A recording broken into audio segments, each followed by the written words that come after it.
Tonight on Reporting Scotland. Back from the brink, the country's last major steelworks reopens almost a year after being threatened with closure. Your Olympic and Paralympic medalists! Scotland honours its Olympic and Paralympic medalists in a special homecoming ceremony. Stranded on a cargo ship off Singapore for a month, now a group of Scottish Merchant Navy cadets are heading home. I remember the day we first heard that all this was first going on, and yeah, it was a very worrying and scary time back then, especially for families as well. Also in the programme, the SFA drops charges against both Hibs and Rangers over damage caused by fans at the end of the Cup final. And Paul, Maul, the Bairn and Grandpa as you've never seen them before. The Bruins come off the page and take to the stage.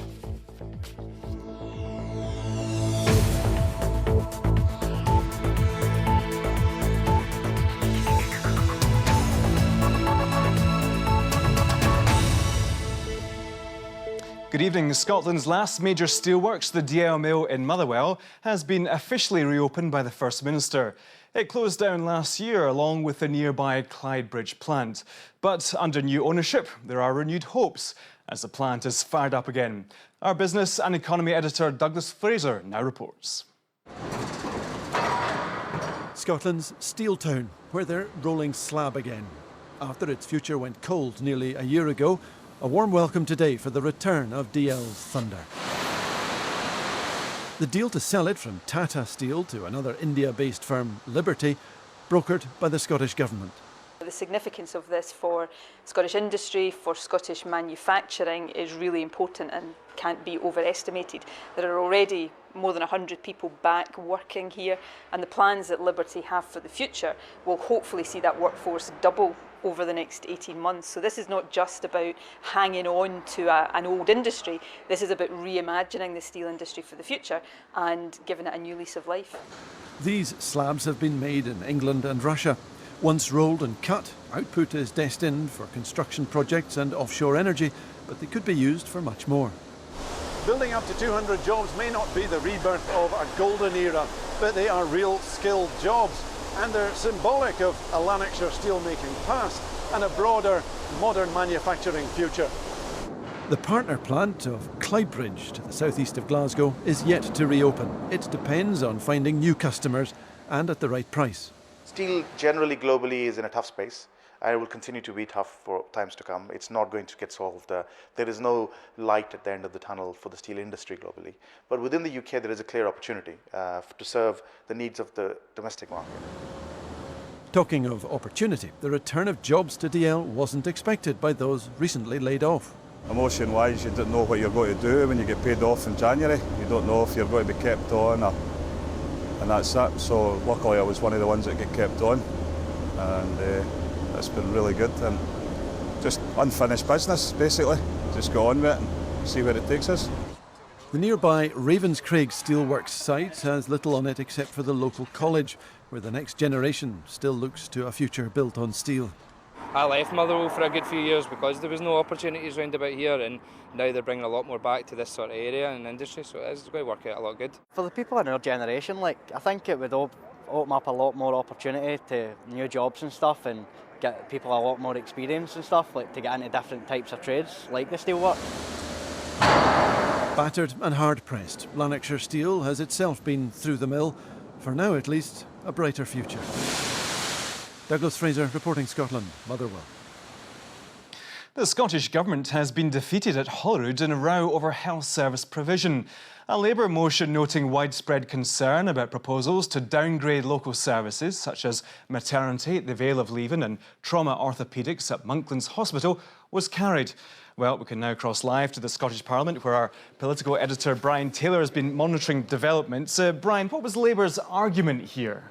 Andrew, nothing riles local communities more than even the faintest hint of a threat to their hospital services, and when communities get riled, elected politicians get worried. Take a look at these pictures. This is Labour gathering the folk from various services across Scotland, health services across Scotland, concerned about the provision of those services, gathering them outside Parliament before taking it to a vote in the chamber this afternoon. What Labour did, it was a strategy. They basically pulled together a whole series of issues where services are being questioned, where they're being reviewed and under possible revision, and demanded that ministers call in all of these service decisions from the various health boards and take the decisions themselves. Indeed, Labour's Anas Sarwar said that ministers should reject these changes outright. And what happens now that ministers have been defeated? Well, they have indeed. An attempted amendment by the Scottish Government defending the Scottish Government's record was defeated. The Labour motion went through. I think that you could see the exasperation on the face of the Health Secretary, Shona Robson. She accused Labour of cynically trying to get round the due process whereby the Scottish Health Council, independent Scottish Health Council, is involved in these decisions. What I think she'll do, she'll certainly report back to Parliament on each of these. Do I think she'll speed them up? No, I don't. Because I think she will say that accelerating the decisions on these would cut out local people from being involved in the consultation. So I think she will look at those in detail, report back to Parliament. One further thing, though, one final little thought perhaps. It's a reminder to the SNP, if they needed it, that they are a minority here at Holyrood.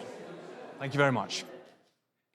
Scotland's Chief Constable has revealed that new allegations have been raised about members of the controversial Police Counter-Corruption Unit.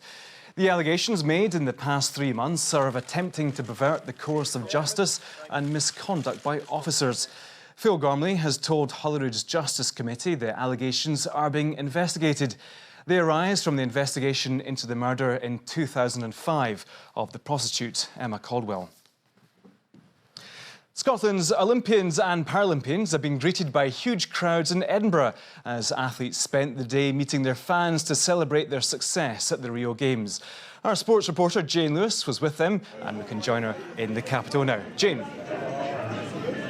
Thank you very much. Yes, it's been a day of cheering and selfie-taking here in Edinburgh as the Scottish athletes who were competing in the Paralympics and the Olympics have gathered here in the capital to celebrate their success in Rio. Well, this is the final event in what's been a long day, but a successful day of celebrations. Hence the red carpet. It's the Sports Scotland Scottish Awards ceremony this evening. And this evening's do follows a day where young athletes have been inspired and where the athletes themselves, fresh from Rio, have been meeting and greeting the public. Ladies and gentlemen, your Olympic and Paralympic medalists! Scottish athletes delivered in Rio in both the Olympics and Paralympics. Today that success was celebrated. That's amazing. It's hot, it's heavy, isn't it? Yeah.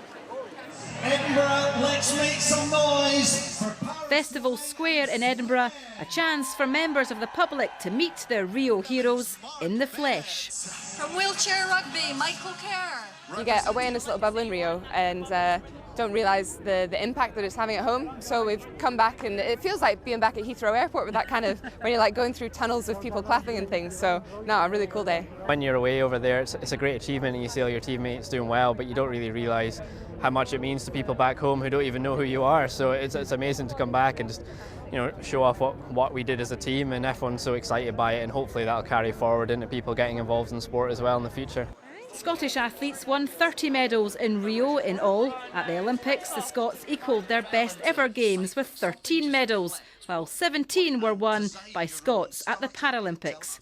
An impressive haul worth celebrating. It's great seeing all the athletes coming up to us and chatting to us as well, because when you watch it, it's like you'll never see them, but like seeing them up close is crazy. It's great. It's quite inspiring because you know what they're like and you get to feel that maybe you'll be like that one day.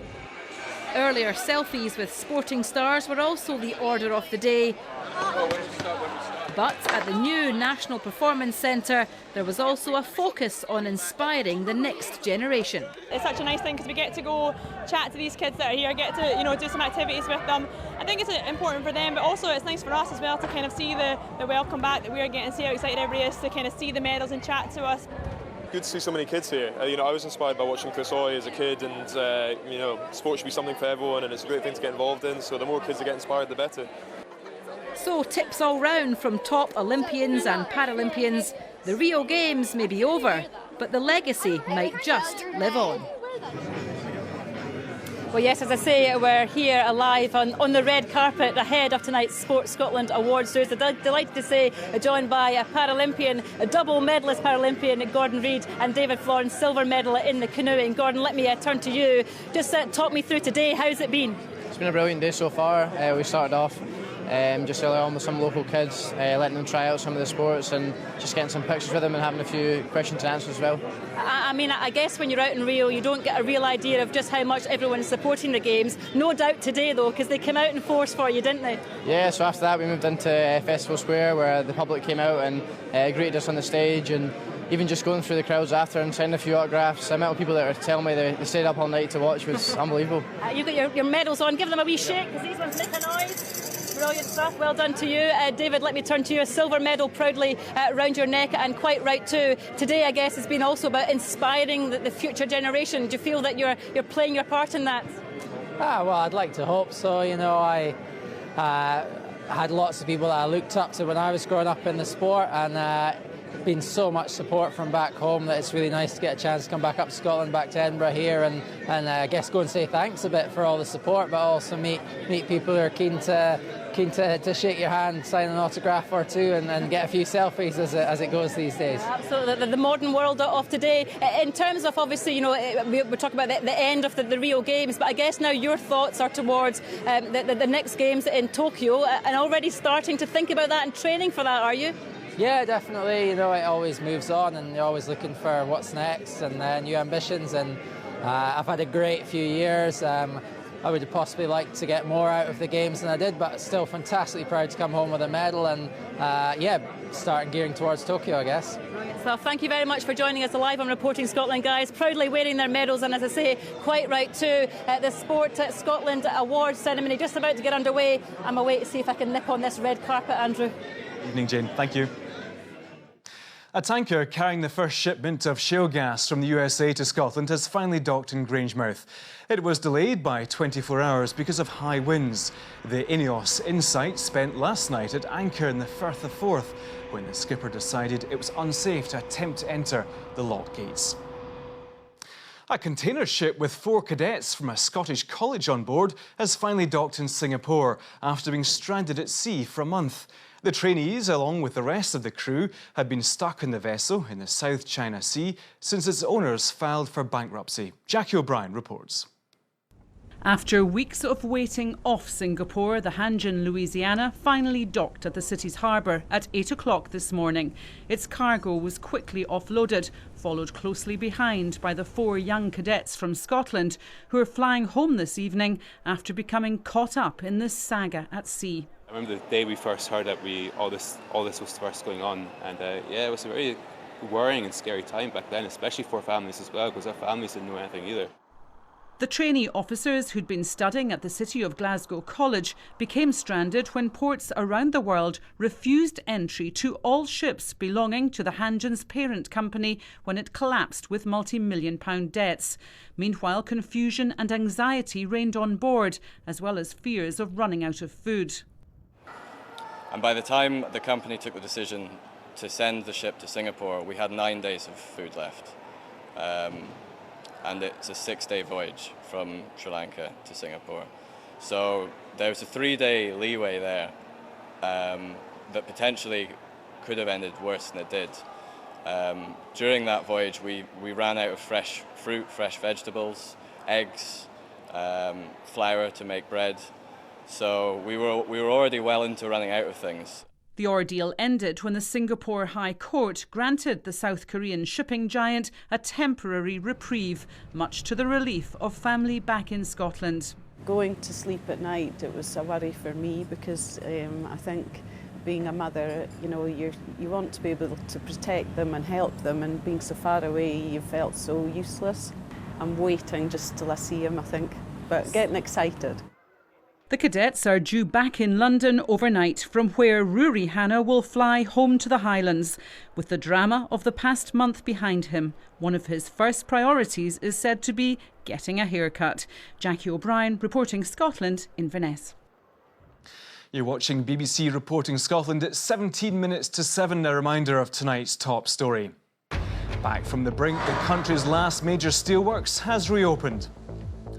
And still to come, Edinburgh Rugby's head coach Alan Solomons resigns after a poor start to the season. Now, the UK Labour leader Jeremy Corbyn has used the closing address to his party's conference in Liverpool to put activists on an election footing. But in his hour-long speech, he didn't mention Scottish Labour's leader Kezia Dugdale. From Liverpool, here's our political correspondent David Porter. These four lads didn't do at all badly from being associated with Liverpool. Whether Labour like it or not, Jeremy Corbyn is now very much their lead singer. He's not looking for pop immortality, but supporters would be delighted if some of the Fab Four stardust rubbed off on him as well. We meet this year as the largest political party in Western Europe, with over 500,000 members, campaigning in every community in Britain. More people have joined our party in the last 20 months than in the previous 20 years. Few direct references to Scotland and perhaps tellingly no mention of Kezia Dugdale. Instead, praise for Scotland's largest council. Glasgow, that has established high-quality and flexible workplaces for start-up, high-growth companies in dynamic new sectors. It's a proud Labour record. Each and every Labour councillor deserves our heartfelt thanks for the work they do and the difficulties they endure in doing it. But an appeal for unity. He put his party on election footing, quoting Scots-born football legend Bill Shankly.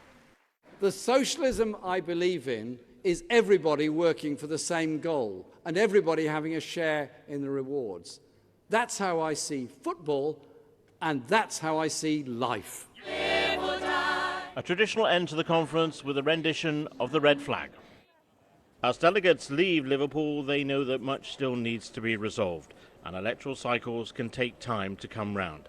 David Porter reporting Scotland at the Labour Party conference in Liverpool.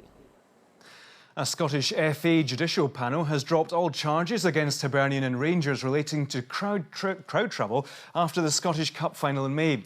Well, our sports reporter Jonathan Sullen joins me in the studio now. Jonathan, is it fair to say that the clubs have escaped scot-free for the actions of their supporters? Well, essentially, that is correct, Andrew. I mean, the judicial panel have unanimously dismissed this complaint as irrelevant. It mainly comes down to strict liability. It centres around Article 28 of the SFA rules, which imposes disciplinary consequences in the event of misbehaviour of supporters. Now, as long as the clubs can demonstrate that they've taken all steps that are reasonably practicable to ensure safety and good conduct, then there's really no mechanism for punishment. That's when strict liability comes in. That would mean clubs would be liable to ensure the good conduct of their fans, but this was emphatically rejected by Scottish clubs back in 2013. So the report concludes that it may be thought odd that there is no apparent disciplinary sanction for the event, but that is a matter for the member clubs to deal with. And as the report says, there is limited appetite for strict liability within Scottish football. So that seems to be pretty much the end of the matter. This evening, Hibs have welcomed the outcome. They've also paid for the damage to the Hampden pitch. Thus far, there's been no response from Rangers. OK, Jonathan, thanks very much for that. Thank you. Celtic play Manchester City tonight in their second group game in the Champions League, hoping to put behind them their 7-0 thrashing by Barcelona. Kick-off is in about an hour. Our senior football reporter, Chris McLaughlin, is at Celtic Park. Yes, it's a match that is being billed as the Battle of Britain. Two huge sides who have never faced each other in European competition. What will happen this evening? Well, joining me to discuss that is the former Celtic goalkeeper Pat Bonner. Pat, this is a huge game for Celtic. They must take something this evening if they have to have any chance of getting through. Yes, to getting through they must take something, but I think the next two games against Borussia Mönchengladbach is the ones that we'll all be looking to see, are they the ones that they have to win. But tonight is about saving face, really. They've got to get back after that disappointment against Barcelona. They've got to be in the faces of Man City here tonight. They're an exceptional team. They're going so well in the Premier League down in England. So tonight is about getting in about them on a wet kind of dreek Glasgow night, and I expect them to perform well tonight. Now, in your position, Craig Gordon starts. Would that have been your choice? Yeah, I think delighted to see him back, but I've always said that when you're out of a team, you've got to be ready to come back, and tonight's going to be a big display expected from Craig Gordon. You know, he has to perform, the pressure's on him, and it's about making saves tonight. I don't think it's about building the game from the back for sure, but I think Craig can do that. We've seen him in the past and the other European games over the last couple of years. He's performed heroically at times, and tonight's going to be one of those nights for him. So yeah, he can answer a few questions tonight. OK, Pat, I'll let you go for your radio duties. So a huge night for Celtic, as Pat says, a damp dreich night here in the East End of Glasgow. Massive night for Celtic, but Man City certainly the favourites. Edinburgh Rugby's head coach has resigned after a poor start to the season. Alan Solomons is stepping down after 3 defeats in their opening 4 Pro 12 league matches. Well, our reporter Brian McLaughlin joins us now from Murrayfield Stadium, where Edinburgh play their home matches. And Brian, how big a surprise is this news? Well, as you say, Andrew, 3 defeats in opening 4 games, and it's really no surprise that Alan Solomons has decided to step down. Indeed, there's been murmurings about his future around Murrayfield over the past few weeks. Now, he's been 3 years in charge, and Edinburgh are a club who basically their target is a top 4 position, and with that it comes playoffs. Now, in the 3 seasons Alan Solomons has been in charge, there have been 2 8th places and 1 9th place, so they've failed basically under Solomons. Now, he leaves today in a short statement through the Scottish Rugby Union. He says that he feels he's leaving Edinburgh in a stronger position than they were when he arrived at the club, and that is indeed backed up by the Scottish Rugby Union Chief Executive Mark Dodson, who says that he's stabilised the club over the past 3 years. But it's no more for Alan Solomons. He's on his way, and acting head coach Duncan Hodge will take over immediately. And Brian, some other breaking news tonight about Edinburgh Rugby and Scotland's other Pro 12 team, Glasgow Warriors.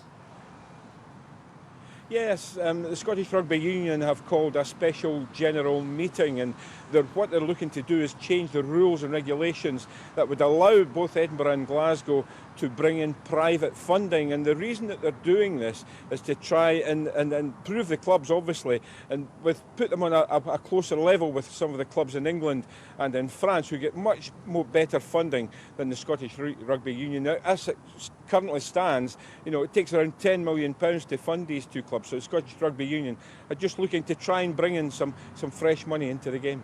Right, Brian. Thank you very much. They've been entertaining Scottish families for 80 years. Now Scotland's most famous family, the Bruins, will take to the stage for the first time. Pa, Ma, the Bairn and Grandpa, not to mention their Glebe Street home and the Button Ben, all feature in the show, which opens in Perth this week. Our arts correspondent Pauline McLean reports. How do you encapsulate 80 years of this into a stage show that is so close to people's hearts, I think, as well? That's the challenge for the team bringing Scotland's most famous cartoon family from page to stage. We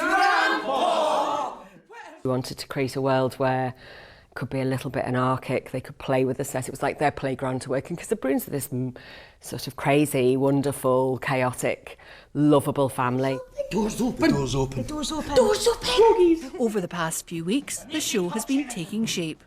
So here we are now in week 2, I think, of rehearsals, and I'm slowly morphing from me into him. Oh no! Look! Blood! Blood! And while the height of drama in a Bruins story is a lost cow, there's no shortage of actors wanting to take part. Really is like waiting for Godot, because the same thing happens over and the same. It's just a misunderstanding. It's just variations on a theme of something going wrong.